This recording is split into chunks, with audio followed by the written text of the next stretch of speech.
Төртүлдүң акеси атануу үлкен бак. Мен үшін ол деген бір керемет жүрегімді толтыратын әсер.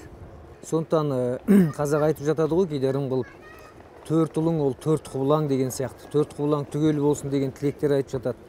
Сол тілектердің қабыл болғаны деп есептеймін. Жаратқаныма тәубе деймін. Төртеу болған жерде бесіншісі болса, ол бір бес саусақ сияқты бір керемет болатын сияқты болып көрінеді. Сондықтан баланың көп болғаны ол адамның бақыты, үлкен бақыты деп ойлаймын. 91 жыл Азия дауысына қатыстым. Азия дауысына қатысқаннан кейін ары қарай өнерге біржолата бет бұрдым. Ары қарай продюсер болдым, жалпы шоу бизнеспен араластым. Осы Қазақстанда алғашқы АБК тобын құрдым. Алғашқы тарихында, қазақ тарихындағы тұңғыш клип тамшылар болатын болса, ол жалпы тұңғыш клипі Қазақстандағы ең бірінші жасалған клип. Сондықтан мен ең бірінші продюсер болдым. Совет уақытында санаулы ғана әншілер болды, санаулы ғана өнер адамдары болды да. Ал шоу бизнесте өнерге әркімнің ақ бар таласы дегендей, ол басқа форматтар келе бастады бізге. Басқа жобалар, телеканалдар ендеп кіре бастады Қазақстанға. Европаның телеканалы, шетелдің телеканалы, қазіргі енді интернет арқылы жалпы әлемнің барлығы кіріп болды қазіргі таңда. Сол сияқты мультфильмдар да кіре бастады. Клиптер деген ұғымдар кіре бастады. Сол кезде біз бірінші болып тамшыларға қазақ әніне бірінші рет клип түсірдік. Яғни АБК-ның миссиясы ол бірінші болып өткел жасау болатын. Совет одағындағы өнер менен шоу бизнес арасында бір өткел қажет болды да. АБК тобының миссиясы сол өткелді сомдау болатын, сол өткелді жасау болатын. Яғни бірінші үш әншінің басын қосып жасалған ең алғашқы топ ол АБК тобы болатын.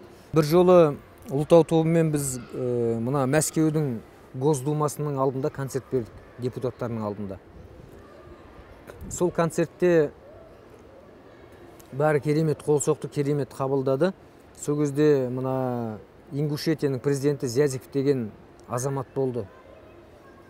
Қан ыстық жаңағы, қан түртті ме білмеймін. Сол кісі келді бізге бәріміздің қолымызды алып, рахмет айтып, сол жерде бірден айтты. Бұл жігіттер деді, Ингушетияның халық әртістері мен Ингушетияның еңбек сіңірген әртістері деп есептеймін мен деді. Бір айдан кейін сол ордендерін, осындай еңбек сіңірген әртістері деген сияқты жазылған бүкіл құжаттарының бәрін жіберді, қолын қойып. Біз өкінішке орай әлі күнге шейін Қазақстанның еңбек сіңірген әртістерін алған жоқпыз. Өкінішке орай. Неге екенін себептерін білмеймін. Оған бір жағынан өкпелемеймін де, бір жағынан ренжімеймін де. Бірақ соны көріп тұрған сияқты Алла тағала бізге королеваның орденінде тағып жатыр мойнымызға. Ингушетия Шешенстанның еңбек сіңірген әртісінде алып беріп жатыр. Оны біз сұрап алған жоқпыз. Голливудтан ең бірінші бас жүлдені алып келдік. Әлі күнге шейін оны ешкім қайталаған жоқ. Мен ойлаймын, осының бәрі бізге жетерлік атақ, Аллаға тәубе деуге болады. Бүгін болмаса ертең Қазақстанның еңбек сіңірген әртістерін алатынымызға күмәнім жоқ. Өйткені еңбегіміз адал. Қазақтың өнеріне тікелей мәдениетіне жұмыс істеп жатырмыз. Халықта көріп отыр оны, Алла да көріп тұр. Солай емес пе? Сондықтан игіліктің ертегесі жоқ дейді ғой. Оған тоңқаңда бір енжіп, томпаңда бірдеңе қылуға ешқандай реті жоқ деп есептеймін. Бүгін болмаса ертең келетін атақ қой ол. Жалпы біз атақ үшін ғана жұмыс істеп жатырмыз деп айтпаймын. Бірақ әрине елің сені бағалап, Қазақстан еңбек сіңірген әртісі деп жатса, әрине біздің көңілімізге ол деген өте бір жігер берер еді. Бұрынғы жігерімізді одан да ұштар еді. Бұрынғы отанымызды, сүйгіштігімізді одан да керемет қылып асырар еді.